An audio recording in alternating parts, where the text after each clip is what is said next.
véritable problème. Et le problème n'a jamais été Dieu. Le problème c'est moi. Et le problème c'est toi. Écoute Israël, Dieu viendra.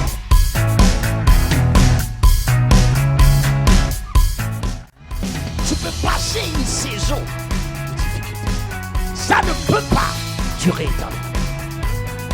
J'ai dit ça ne peut pas durer éternellement. Ne t'acclimate pas et ne t'habitue pas à la pauvreté.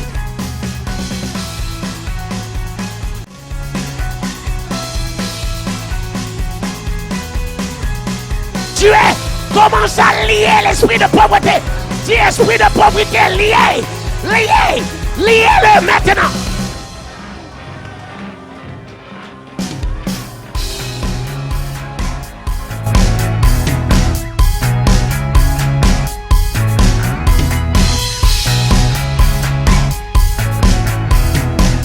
Et la francophonie doit bouger. Et la francophonie doit bouger. Est-ce qu'on est ensemble? C'est parmi les personnes que Dieu a équipées dans la francophonie, bien-aimée, pour ramener sa pierre de contribution pour la révolution de celle-ci.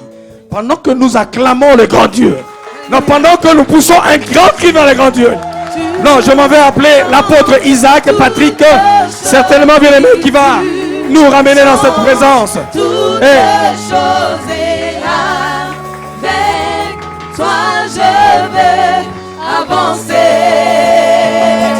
Tu changes toutes choses. Tu changes toutes choses, oui, tu changes toutes choses et avec toi je vais avancer. Alléluia. S'il vous plaît, vous asseoir. Quelle bénédiction d'être ici avec le centre évangélique Maranatha. Et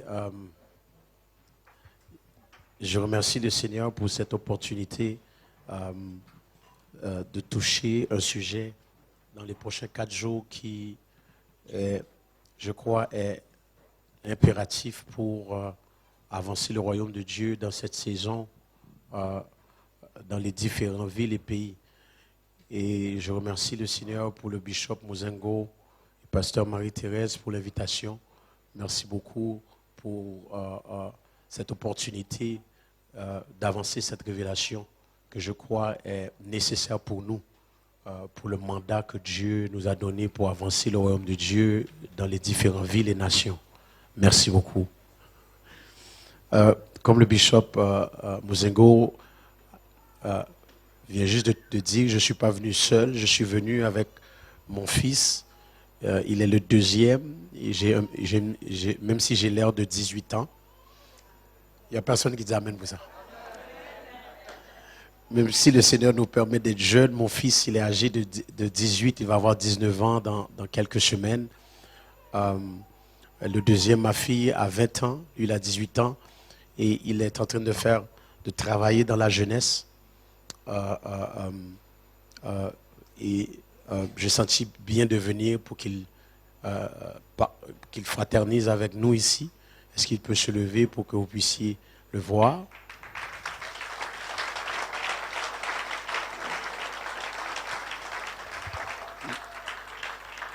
Et je vous envoie les salutations de la prophétesse Eliane, mon épouse.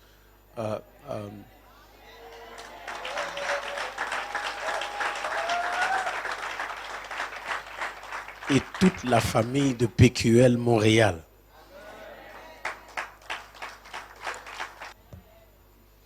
Amen. Ok, on va commencer. Ouais. Notre Dieu, notre Père Céleste. Seigneur, ce sujet est un sujet compliqué pour la francophonie. Mais tu dis dans ta parole que vous connaîtrez la vérité. Et la vérité vous libérera. Que ton fils soit effacé ce soir. Et que tu parles à ton peuple. Et que tu donnes clarté sur la révélation des finances, de l'économie du royaume. Toute toute la gloire et tout honneur sera pour toi. Au nom de Jésus. Amen.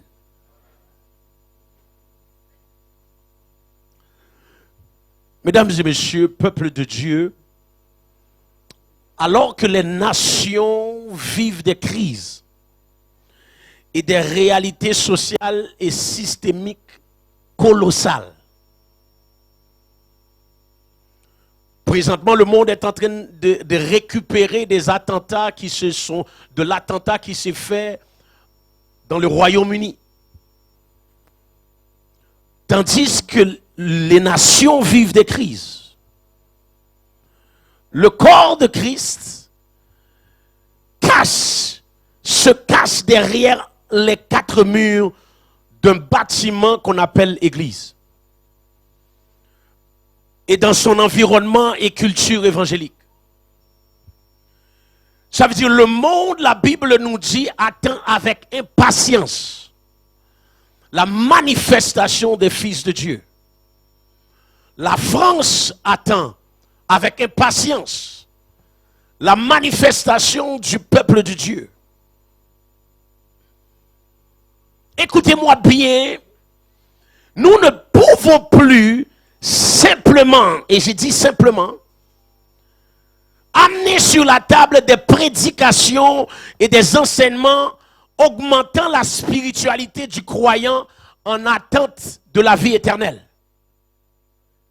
Lui offrant périodiquement des services de guérison et de délivrance qui délivrent que quelques personnes et qui guérit quelques personnes. Ce n'est pas suffisant. Ce n'est pas suffisant pour l'Église de juste être béni, d'avoir un bon message qui te prépare pour le ciel. Tout à l'heure, le bishop va dire que Dieu désire que nous soyons sauvés et parvenir à la connaissance. Et il va expliquer que pendant les 30, 40, 50 ans que nous avons sur cette planète, nous sommes appelés à laisser une marque. Je prie qu'il y a une personne ici qui est déterminée à laisser une marque indélébile sur la planète avant de partir. Il doit y avoir quelqu'un qui n'est pas satisfait de juste venir dire Alléluia, merci Jésus, mais qui veut laisser une trace. Écoutez-moi bien. Le Seigneur m'a dit dernièrement, si ta naissance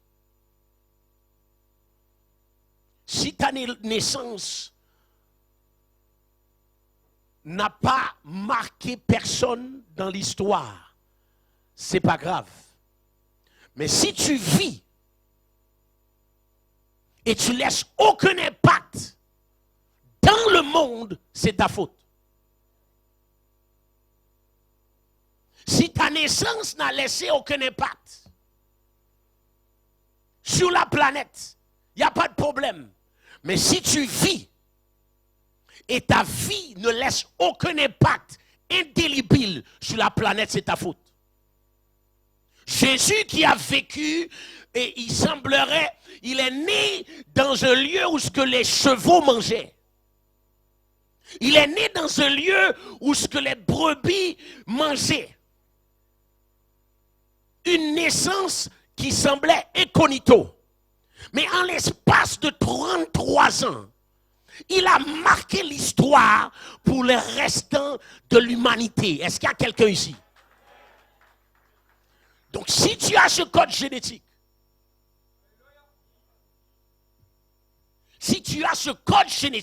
tu ne peux pas vivre et mourir et laisser aucun impact indélébile sur la planète. Est-ce qu'il y a quelqu'un ici?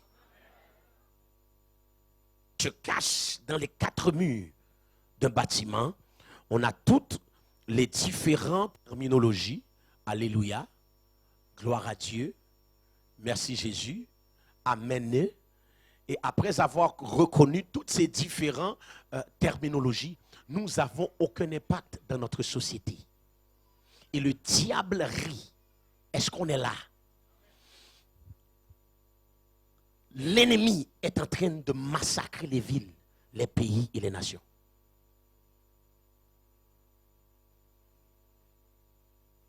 domine les continents en contrôlant les systèmes. Dernièrement, j'ai envoyé un petit vidéo au bishop. Comment dans notre Afrique, écoutez-moi bien, en Afrique maintenant, il y a des entrepreneurs chinois qui vendent de la chair humaine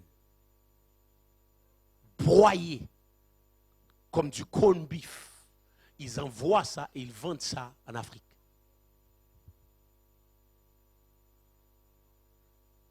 Donc au lieu que tu manges du corn beef dans ton sandwich, tu es en train de manger la chair humaine.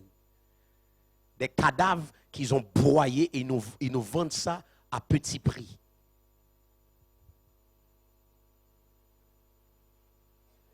Tandis que l'évangile est en train d'être prêché et nous remplissons les stades avec 60 000 personnes, 70 000 personnes.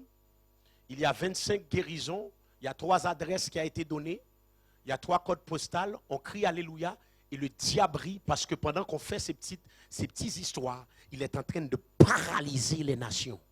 Il est en train de paralyser nos villes et nos pays.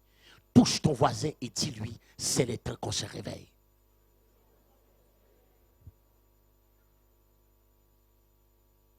C'est le temps qu'on se réveille pour pénétrer le gouvernement, le monde des affaires, les médias, les arts et divertissements, l'éducation, la famille et tous les systèmes de la société. Nous n'avons pas saisi l'évangile simplement pour atteindre le ciel, mais nous sommes en train d'être équipés pour être notoires dans tous les secteurs de la société et avancer le royaume de Dieu dans ce monde. Est-ce qu'il y a quelqu'un ici? La Bible nous dit, si par le péché de seul, la mort a régné par lui seul, à plus forte raison, ceux qui reçoivent l'abondance de la grâce et du don de justice régneront dans la vie. Est-ce qu'il y a quelqu'un ici qui est prêt à régner dans la vie? Si tu acclames, acclame bien. J'ai dit, si tu acclames, acclame bien. Où sont ceux qui sont prêts à régner? Où sont ceux qui sont fatigués de simplement venir chauffer les bancs? Si c'est de toi que je parle, là où ce que tu es, pousse ce cri de victoire quelqu'un.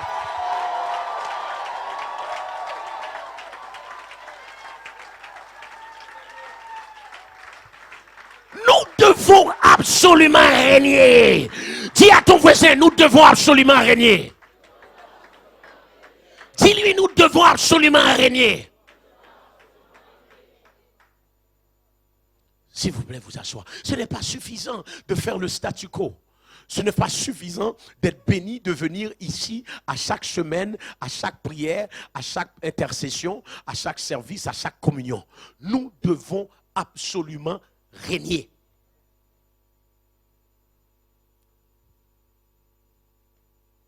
C'est donc le temps pour nous de sortir de notre zone de confort, dans nos activités religieuses et changer les nations. C'est le temps pour nous de sortir de notre zone de confort. C'est le temps pour nous de sortir de notre zone de confort, dans nos activités religieuses et changer les nations. Touche ton voisin, dis, nous devons changer les nations. Avec conviction, vas-y, dis-le avec conviction. Dis-lui, si c'est pour moi, dis-lui ça, si c'est pour moi, je ne sais pas pour toi, mais moi, je dois changer les nations. Oh, une dernière fois, dis, je ne sais pas pour toi, mais pour moi, je dois changer les nations.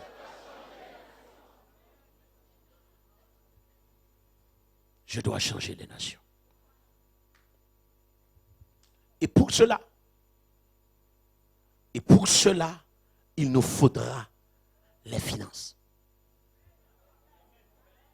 J'ai dit pour cela, il nous faudra les finances. Ecclésiaste 10, 19 nous dit, l'argent répond à tout. Tu vas absolument rien changer avec ton évangile si tu es pauvre. J'ai dit, tu ne vas absolument rien changer avec ton évangile si tu es pauvre. Si tu es pauvre. Comprenez que le diable n'est pas intimidé par une église révélée. J'ai dit, le diable n'est pas intimidé par une église révélée.